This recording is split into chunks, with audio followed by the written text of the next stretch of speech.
ကယ်ဘူးအိုက်တယ်လို့တော့ရန်ကုန်ခွဲကားလဲတိတ်ရှုပ်တယ်အလဲတစ်ခေါက်လောက်ပို့ပါမမောင်ရဲ့တကယ်ကိုရောက်ဖို့ချင်ဟိုတော်စံချစ်ရဲ့ကိုမပေါ်ဘူးပြောမယ်ဟိုပါကွယ်ဒီစမခွဲ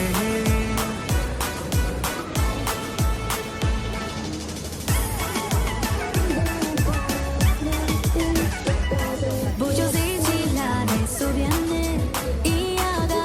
လာဘယ်သူပြောလို့ဒီနေပြန်มาတယ်ဒါဟာတကယ်ခက်တယ်မောင်မသိဘူးချစ်ရဲ့ဒီတခါတော့မလိုက်နဲ့ လိုက်မှာပဲစိတ်ဆိုးတဲ့ဟောတော့ကောင်းနေချိန်တလေတော့ပေါ်ကမျိုးလုံးလိုက်ဖို့ပေါင်းနေအိုဒီတစ်ခါညာရင်ချောချီကိုดูน่าเอาทูตะเกบูไอเดอร์လို့ရန်ကုန်ခွဲကားလဲ